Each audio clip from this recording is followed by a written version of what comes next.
ಇವತ್ತು ಅಖಿಲ ಭಾರತೀಯ ವಿದ್ಯಾರ್ಥಿ ಪರಿಷತ್ ತುಮಕೂರು ಶಾಖೆ ವತಿಯಿಂದ ಒಂದು ಹೋರಾಟಕ್ಕೆ ಕರೆ ಕೊಟ್ಟಿದ್ವಿ. ಯಾಕೆಂದ್ರೆ ಇವತ್ತು ಕರ್ನಾಟಕ ರಾಜ್ಯದಲ್ಲಿ ನೂರಾರು ಸಮಸ್ಯೆಗಳಿದೆ. ಇವತ್ತು ಕೆಪಿಎಸ್ಸಿ ಹಗರಣ ಆಗಿದೆ, ಆಡಿಯೋ ವೈರಲ್ ಆಗಿದೆ. ಇವತ್ತು ಇಡೀ ರಾಜ್ಯದಾದ್ಯಂತ ವಿದ್ಯಾರ್ಥಿಗಳು ಪ್ರಶ್ನೆ ಮಾಡ್ತಾ ಇದ್ದಾರೆ.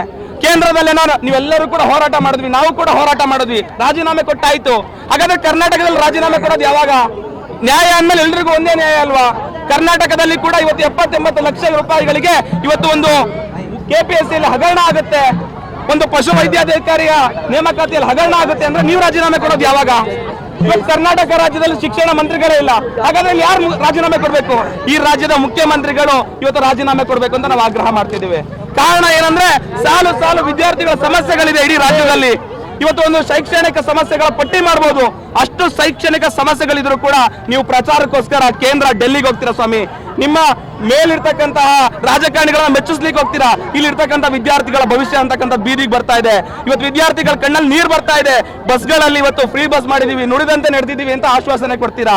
ಇಲ್ಲಿ ನೋಡಿದ್ರೆ ಒಂದು 40-50 ಜನ ಓಡಾಡ್ಬೇಕಾದ್ರೆ ಬಸ್ಸಲ್ಲಿ 100-120 ಜನ ಓಡಾಡ್ತಾ ಇದ್ದಾರೆ ಸ್ವಾಮಿ. ಇವತ್ತು ಒಂದು ಜಲ್ಲಿ ತುಂಬ್ಕೊಂಡು ಹೋಗುವಂತ ಲಾರಿಯಲ್ಲಿ 30-35 ಟನ್ ತುಂಬುವಂತ ಲಾರಿ 40 ಟನ್ ತುಂಬಿದ RTO ಹಿಡಿತಾರೆ, ರೋಡ್ ಹಾಳಾಗುತ್ತೆ ಅಂತ. ಹಾಗಾದ್ರೆ 50-60 ಜನ ಓಡಾಡಬೇಕಾಗಿರೋ ಬಸ್ಸಲ್ಲಿ 100-120 ಜನ ಈ ದೇಶ ಭವಿಷ್ಯ ರೂಪಿಸಬೇಕಾಗಿರೋ ವಿದ್ಯಾರ್ಥಿಗಳು ಓಡಾಡ್ತಿದ್ದಾರೆ. ಅವ್ರ ಜೀವಕ್ಕೆ ಹಾಗಾದ್ರೆ ಬೆಲೆನೇ ಇಲ್ವಾ ಅಂತ ನಾನು ಪ್ರಶ್ನೆ ಮಾಡ್ತಾ ಇದ್ದೀನಿ. ಬಡವ್ರ ಮನೆ ಮಕ್ಕಳು ಹಾಗಾದ್ರೆ ಸರ್ ಇವತ್ತು ತುಮಕೂರಿನಲ್ಲಿ ನಾವು ಇವತ್ತು ಆಗ್ರಹ ಮಾಡ್ತಾ ಇದ್ದೀವಿ. ಇವತ್ತು ಮಾನ್ಯ ಮುಖ್ಯಮಂತ್ರಿಗಳು ಇದಕ್ಕೆ ರಾಜೀನಾಮೆ ಕೊಡಬೇಕು. ಆ ಮೂಲಕವಾಗಿ ಇವತ್ತು ನ್ಯಾಯಯುತವಾದಂತಹ ಬೇಡಿಕೆಯನ್ನು ನಾವು ಇಡ್ತಾ ಇದ್ದೀವಿ.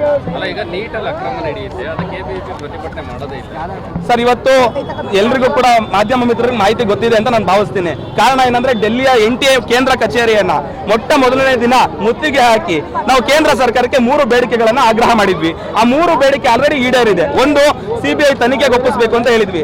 NTA ಗೆ ಎಕ್ಸಾಮಿನೇಷನ್ ನಡೆಸೋ ಯೋಗ್ಯತೆ ಇಲ್ಲ ಅಂತಂದ್ರೆ ಅದನ್ನ ಡಿಸಾಲ್ವ್ ಮಾಡಿ ಅಲ್ಲಿರ್ತಕ್ಕಂತಹ ಯಾರು ಫ್ಯಾಕಲ್ಟಿ ಇದ್ದಾರೆ ಅವ್ರನ್ನ ಕೆಲಸದಿಂದ ತೆಗೆದಾಕ್ಬೇಕು ಅಂತ ಹೇಳಿದ್ವಿ. 3ನೇದಾಗಿ ಏನ್ ಹೇಳಿದ್ವಿ, ನೆಕ್ಸ್ಟ್ ಇಯರ್ ಇಂದ ಎಕ್ಸಾಮಿನೇಷನ್ ಅನ್ನ ಕಂಪ್ಯೂಟರೈಸ್ ಮಾಡಬೇಕು ಅಂತ ಹೇಳಿದ್ವಿ. ಆ 3 ಬೇಡಿಕೆ ಈಡೇರಾದ್ಮೇಲೆ ಪ್ರಚಾರಕ್ಕೋಸ್ಕರ ಹೋರಾಟ ಮಾಡೋಂಥ ಅನಿವಾರ್ಯತೆ ಇಲ್ಲ ಸರ್. ಇವತ್ತು ಏನಂತ ಅಂದ್ರೆ ಸರ್, ನಮಗೆ ಯಾವುದೋ ಪ್ರಚಾರಗಳನ್ನ ಗಿಟ್ಟಿಸ್ಕೊಳ್ಳಲಿಕ್ಕೆ ಯಾವುದೋ ಫಾರಿನ್ ಫಂಡ್ಗಳು ಬರಲ್ಲ ಸರ್. ವಿದೇಶಿ ಶಕ್ತಿಯ ಸಪೋರ್ಟ್ ಇಲ್ಲ. ವಿದ್ಯಾರ್ಥಿಗಳ ಯಾವುದೇ ಅನ್ಯಾಯ ಆದಂತ ಸಂದರ್ಭದಲ್ಲಿ ವಿದ್ಯಾರ್ಥಿ ಪರಿಷತ್ ಗಟ್ಟಿ ಧ್ವನಿಯನ್ನು ಎತ್ತಿದೆ. ಆ ಕಾರಣಕ್ಕೋಸ್ಕರ ಇವತ್ತು ವಿದ್ಯಾರ್ಥಿಗಳಲ್ಲಿ ವಿದ್ಯಾರ್ಥಿ ಪರಿಷತ್ ಮೇಲೆ ನಮಗೆ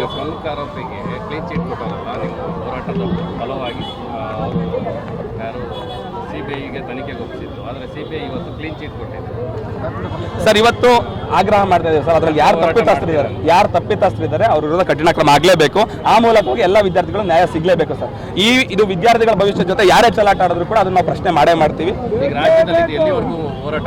ಸರ್. ಇಡೀ ರಾಜ್ಯದಾದ್ಯಂತ ವಿದ್ಯಾರ್ಥಿ ಪರಿಷತ್ ಇವತ್ತು ಸಜ್ಜಾಗ್ತಾ ಇದೆ. ಪ್ರತಿ ಜಿಲ್ಲಾ ಕೇಂದ್ರಗಳಲ್ಲಿ, ಪ್ರತಿ ತಾಲೂಕು ಕೇಂದ್ರಗಳಲ್ಲೂ ಕೂಡ ಇವತ್ತು ಹೋರಾಟಗಳನ್ನ ಮಾಡ್ತೇವೆ ಸರ್. ಇವತ್ತು ಕಾಂಗ್ರೆಸ್ ಸರ್ಕಾರವನ್ನು ಮೆಚ್ಚಿಸಲಿಕ್ಕೆ ಹಲವಾರು ವಿದ್ಯಾರ್ಥಿ ಸಂಘಟನೆಗಳು ಹೋಗಿ ಡೆಲ್ಲಿಯಲ್ಲಿ ಹೋರಾಟ ಮಾಡ್ತಾ ಇದ್ದಾವೆ. ಆದ್ರೆ ಇವತ್ತು ಇಡೀ ರಾಜ್ಯದಲ್ಲಿ ಇರ್ತಕ್ಕಂಥ ವಿದ್ಯಾರ್ಥಿಗಳ ಭವಿಷ್ಯ ಬೀದಿಗೆ ಬರ್ತಾ ಇದೆ. ಬನ್ನಿ, ನಿಮಗೆ ನೈತಿಕತೆ ಇದ್ರೆ ಇವತ್ತು ಬಂದು ಹೋರಾಟ ಮಾಡಿ, ಈ ವಿದ್ಯಾರ್ಥಿಗಳ ಜೊತೆ ನಿಲ್ಲಿ, ಕರ್ನಾಟಕ ವಿದ್ಯಾರ್ಥಿಗಳ ಜೊತೆ ಅಂತ ಆಗ್ರಹ ಮಾಡ್ತೀವಿ.